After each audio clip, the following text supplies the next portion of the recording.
Your Oregon Ducks, the 5 seed, taking on Yeah. JMU. I would imagine you feel pretty good about that one. Well, they're 22-point favorites, so and it's at Autzen. It's going to be, it's going to be Animal House revisited. It's going to be crazy. It's going to be fun. I wish I could be there. Um, it's if they get by JMU, they almost the thought was they were going to get Tulane until I can't remember what the circumstances were, but anyhow, JMU. But I was looking at Oregon. If Oregon beats JMU and then they play Texas, so I mean they got planes, trains, and automobiles. Stan, they go to if they beat JMU, they go to the Orange Bowl in Miami to play Texas Tech. If they beat Texas Tech, they go to the Peach Bowl in Atlanta to play whomever, probably Indiana. If they win that, then they go back to Miami for the title game. It's like 15,000 air miles or 18,000 plus driving miles. Yeah. So I don't know I don't know if the Ducks they don't have the hardest road, but they have the longest road to get to that title game.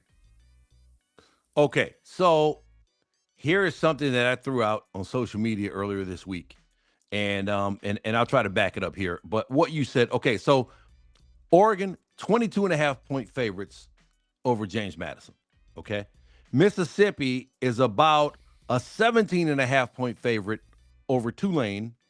They're in the 11-6 game. Okay. Yeah. Now,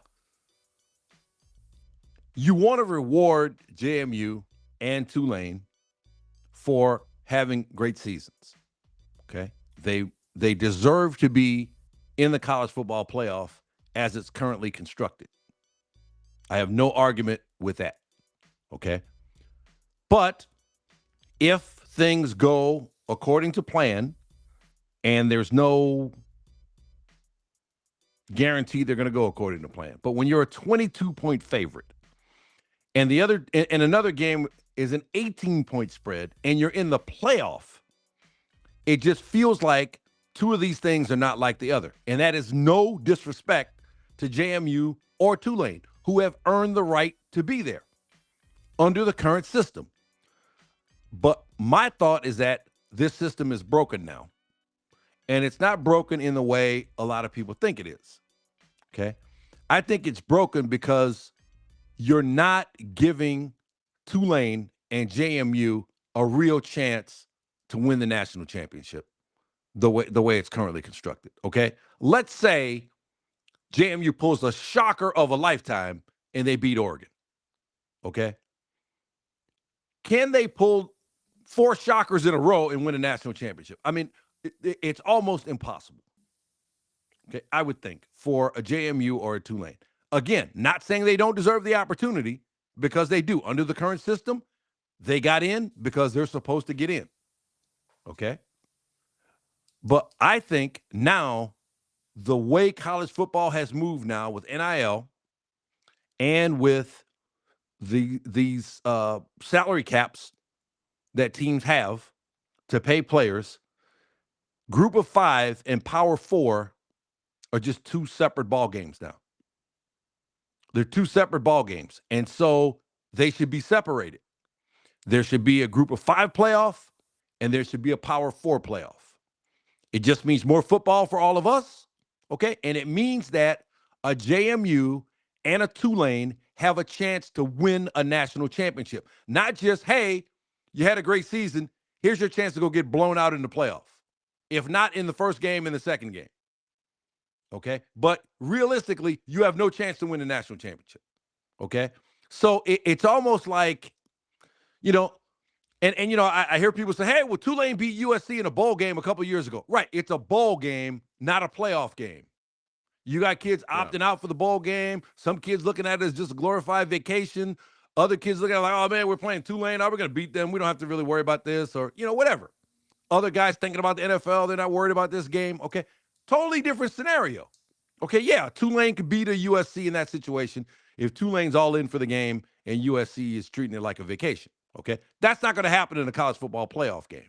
Okay. So now I did I did a little research to back up these numbers. Okay, so now I did a search for NCAA finances, revenue and expenses by school. Okay, how far down that list of schools do you think you have to go before you get to a group of 5 school? Top schools in revenue in college. You mean How far a down group that of list? 4? Huh? You mean the second tier, the JMUs and the Yeah. Tulanes? Group of 5. Group of 5 outside of Yeah. Big 10, Big 12, ACC, SEC. How far down this list do you think you have to go before you get to a group of 5 school that is not in one of those 4 conferences? 1834, What number? 46. I'm going to say 67. No, 52. Okay. UCF, Central Florida, comes in at number 52 in revenue. Okay? They're playing a totally different game.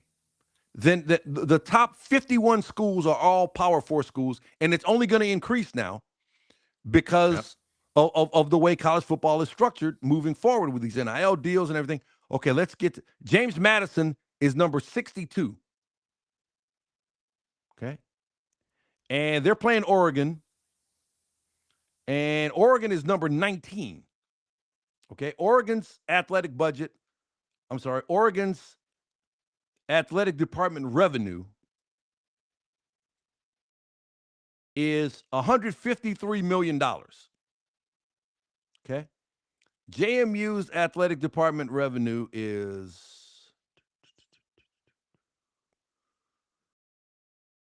$57 million. So Oregon's tripling what they're making on football compared to JMU. Okay, and JMU is a great group of 5 program. They won under Signetti, won under Chesney, right? And so that's a great program. Okay, so think about all the other schools who they don't have a prayer. They have a prayer of making the playoff, and if they get to the playoff, you're gonna get blown out. I mean, it's not fair to them to have what is otherwise a great season end the way it's likely going to end. And they can say, yeah, we made the playoff. Okay, so what? You deserve a chance to compete for a title after a season like that. So the same way there's championship subdivision, used to be 1AA. I think now it's time for another split where you have Power 4, and then you can have a 12-team playoff, and you get 3 teams from each one of those conferences. Okay? And then you don't have to argue about whether JMU should be in and not Notre Dame, or Tulane should be in and not Notre Dame. It fixes a lot of the problems. And again, it's more football at a space. I mean, think about if you're a Tulane player or a JMU player getting ready for this game this week. Okay? You can have the greatest week of practice that you've ever had. Okay? You can run your best plays with your best players, okay? And it might not make a difference because you're not on the same tier with the programs you're playing against, okay? But if you're JMU playing Tulane, think about how much better a game that is, which is what we could have if we have a group of 5 playoff and a Power 4 playoff, okay? And then there's no need to expand to 16 or 32 or 100 teams because you got, however many teams you got in those Power 4 conferences. 12-team playoff makes sense. You could even reduce it to 8 at that point.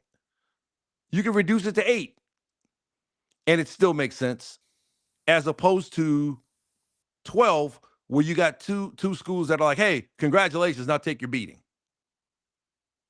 What do you think? Yeah. Well, I think a couple of things. One, that would put an end to Notre Dame's whining, okay, because they would have gotten in. Yep. I think they're never going to go back. They're never going to go to 8. They're going to go to 16. And I love your point because it gives us a whole nother group of football to watch. Like Right. Washington State is playing for the championship of its group of 5. That's big news. That's big in the Palouse. Oregon State, stuff like that.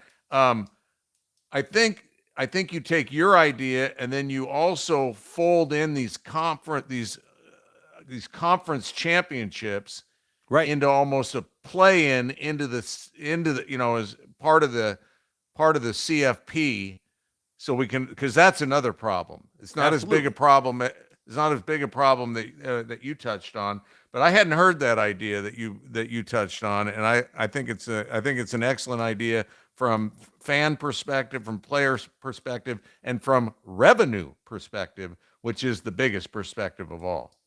Absolutely. And, it's a fair fight. It's a fair fight. I mean, Yeah. because once you get down, when you start looking at football revenue, once you get down into the 50s and 60s, okay, you got Cincinnati, AAC at 55, Houston at 56, AAC, Air Force, Mountain West, San Diego State, UNLV, Memphis, Colorado State, James Madison, South Florida. Like, once you get down into the 50s and 60s in terms of revenue, there's no Power Four schools left. They're all gone, and so it just goes, and that disparity is only going to increase. Yep. JMU has the highest student fees in the country because they use that student fee money to help fund football, help fund athletics. Okay. And so that's how they try to keep pace by using student fee money. Now, what if you're a student who wants to go to JMU, you don't care anything about sports? I mean, you're being taxed for that so that they can keep pace. And I understand them wanting to keep pace. They moved from championship subdivision to bowl subdivision, but it's not, this is not sustainable the way that it is. And I don't think it's good for a James Madison or a Tulane to have the great season that they've had and for it to end the way that it's likely to end. I mean, it doesn't do them any good. And people are like, oh, I saw one respondent when I originally posted this, who said, oh, there's too many divisions now. And I'm like, no, there's not. I mean, look at your average state high school playoffs. Like in California, I don't even know how many divisions they have here in California. I mean, have you ever looked at that? There's got to be like 12. Oh yeah. Oh yeah. I mean, the school I went to used to compete at the highest level in the state of Washington. Now Yep. they don't anymore. It's because so many schools have been built, and Right. attendance gone up here, down here, and I they mean, and could. think That's about a it. great Okay, we point. got a we got a college football playoff doubleheader. We got a group of 5 game between JMU and Tulane, and then we got the Power Four playoffs coming up after that. I'm watching both games. I'm watching both of Yeah, them I mean, because it's I good mean football both ways. Oregon Vanderbilt is on paper much better, much more compelling than Exactly. Oregon JMU. Exactly. And it's Yeah. not going to be a 22-point spread there. No, No. it's not. That's not going to happen. You know what I mean? And so, I think it's better for everybody. I know there's some kind of money angle in here that I'm not allowing for that will probably prevent it from happening. But I just think it's better for college football. And when's the last time we had something that was better for college football than what we've had? Yeah. Yeah. To your point, where we're talking. Yeah. Yeah. And It's if it makes if it's far too much common sense. They'll never do it. if there are any powers that be who would like to implement this system, I am available for a consulting fee. Okay, I am Commissioner available, Verrett is but I need ready. a consulting fee. Me and the Aflac Duck will be the commissioners of college football. All I need is a consulting fee. But yeah, I haven't heard anybody else propose it. Maybe somebody else has, but I just, look, I want to see Tulane do well. I'm from New Orleans. My mom got her PhD from Tulane. And so I want to see them do well, but they're Mississippi beat them. I believe it was 45-10 the first time they played. Okay, in the Yeah. regular season game. Okay, so now they're going to be all keyed up, amped up, and look, and it has nothing to do with. It's no disrespect to the teams that made it, because Tulane made the college football playoff because they don't play Power Four schools all season long, right? They play Yep. teams on their level in their conference, and they beat them all. Okay, so play the other best teams at your level in the playoff. Don't force them to play teams that just spend way more money on football than they do. these schools have different sets of situations, different finances, different different priorities, and so divide it up, divide it up. Jeff, clip Commissioner Verrett's stance right there and put it on YouTube, please, so we can get the word out and spread it to the masses.